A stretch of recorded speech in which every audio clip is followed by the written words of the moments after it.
Our journeys on Michigan Magazine have taken us to many unique and beautiful places in our state, but none quite as intriguing and filled with history as this castle located on the banks of the Shiawassee River in Owosso, Michigan. The castle's architecture is reminiscent of that of a French castle or chateau. However, its size is much smaller, being built as a writing studio and not as a fortress. This is Curwood Castle, studio of the world-renowned author and conservationist James Oliver Curwood. Curwood long since passed away, August 13, 1927 to be exact, 5 years after he had his castle constructed.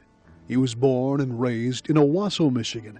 Except for 7 years in Erie County, Ohio, he and his family made Owosso their permanent home. Although some of his inspiration was penned within the castle walls, much of his writing was done in the old homestead of his parents next door to the castle. It was said that Curwood would return to his little room upstairs in the old house where old memories so dear to him would come rushing back. But a majority of his writing was done in the secluded forests of the northern wilderness, where he found his greatest peace of mind. Most of Curwood's stories were adventure tales set in the Canadian North Country, a place he dearly loved, and would spend up to 6 months of each year exploring and living in. He built his own log cabins from British Columbia to northern Quebec. James Oliver Curwood, after writing countless articles for various magazines and newspapers, finally gave up journalism and devoted his life full-time to authoring 33 books.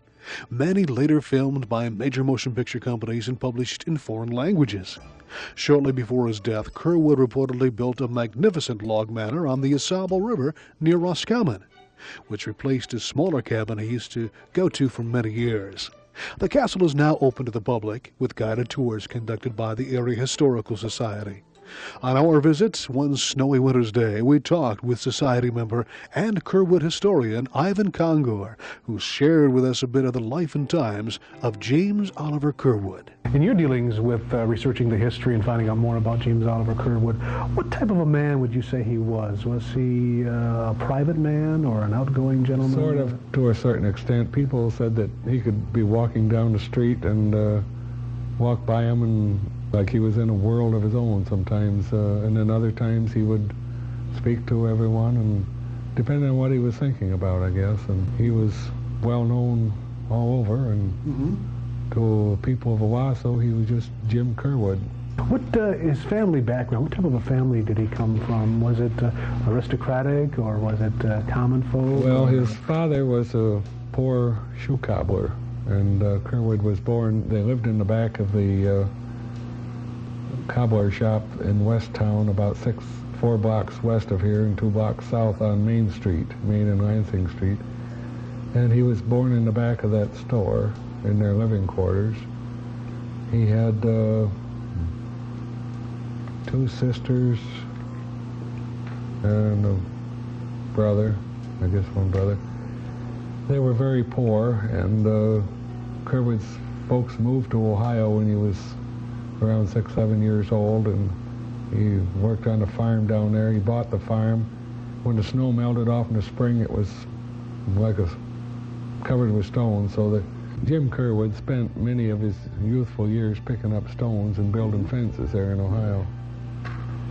And they were down there about 6 or 7 years before he came home, moved back here. When did he first realize he was going to be a writer, he wanted to write, or his first inclination that he would be a success? I don't know his exact age, but he was very young when he began writing on brown paper sacks or anything. He would start writing short stories.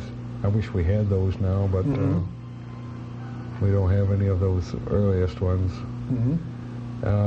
He was born in 1878, and his first story came out, he was just a teenager, it came out in the Owosso paper. The one that he says was his first story was actually the second one that he had published in the newspaper, because we found that one came out earlier. Maybe he didn't like it, so he never claimed it, but his name was on it a couple of months or so earlier. So he was inclined to be a writer very young. Very, very young.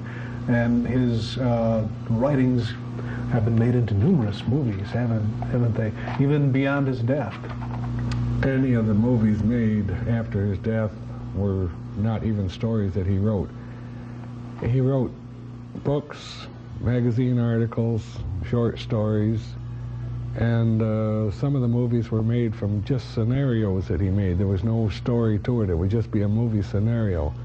We've got a list of way over 100 movie titles. We've got hundreds of titles. Some were just books, some were chapters of books as a short story that was later incorporated into the book, and some were just scenarios that were submitted for a movie but never made into a movie.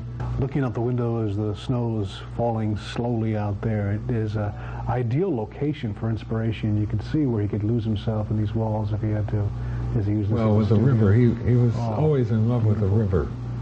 And when he was in school, he was always looking out the windows. And he had trap lines. He would run those trap lines in the morning before he went to school. And downstairs in one of the showcases, we have several of those early traps that he most likely used as a youth. And they were found in his home, in the upstairs, back in a cubby hole back along where you couldn't get to him unless you crawled back in this hole along the edge of the eaves, just a crawl space. And those traps were found back in there many years ago by George Hoddy, the present owner of the home. One of the more popular movies I've seen that was based on some of Mr. Curwood's writings was one called The Bear, and that's not the original title that Curwood came up with, was it? The original title was The Grizzly King, and that was came out as a book in 1916. Probably was a serial in a magazine starting in 1915. It's a true experience of Curwood's. And he was the one man in that story that the bear had the opportunity to kill, and he let the man go. He turned around, walked away, and then Curwood had the chance to shoot the bear afterwards and could not shoot it. This was a turning point in Curwood's life when he more or less gave up hunting as a sport. He may have done a little hunting after that, rabbits or maybe some deer or something, but he did not go out and hunt for sport like he did prior to that point. And from that point on, he became very active in conservation, not only in Michigan, but in other states as well.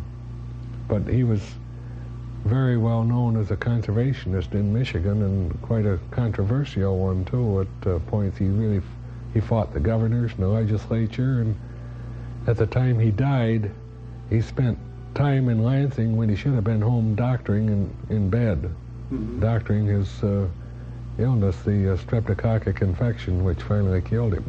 A walk through Curwood Castle leaves a person with a sense of James Oliver's romance with life. Ivan Kongor reiterated once again that the castle has never been lived in. Mr. Curwood's residence was at the corner of Williams and Shiawassee Street in Owosso, a large red brick home on the northeast corner of the intersection, which still stands today, privately owned. The Great Hall where we conducted the interview was used as a reception room for certain dignitaries from throughout the world. Flags of the visiting dignitaries were displayed in flag holders mounted on the beams overhead. Curwood's overseas popularity was most evident when he visited Europe in 1925. He was honored at a dinner in London, in which many famous writers from throughout the world were guests. Crown Prince Wilhelm of Germany declared him his favorite author. He was also honored in Italy by Benito Mussolini. All of Curwood's worldwide fame in the early part of the 1900s didn't change him upon returning to Owosso. He was reportedly the same man, responded as always when addressed simply as Jim. The first floor turret is said to be where Curwood did most of his writing, with a wonderful view of the river he loved so much. On up the narrow stairway into the second floor circular room. Then to the top floor turret room. Here you'll find 12 cases on the walls and another in the center of the room, housing Curwood memorabilia. Many pictures are displayed of his many trips into northern Canada, where many of his stories and characters come from.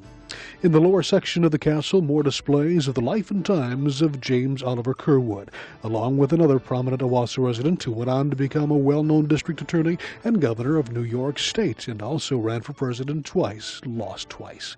His name was Thomas E. Dewey. was last seen in Owosso in 1962, where he gave the dedication address for the new Owosso High School. He died March 16, 1971. Curwood Castle is a must-stop for anyone familiar with the writings and inspirations of James Oliver Curwood, one of America's great authors who called Michigan home. Well, Ivan, once again, thank you very much for taking time to show us Curwood Castle, and we invite everybody to take advantage of this little piece of treasure we have here in the Shiawassee County area. Ivan, thank you very much. Thank you.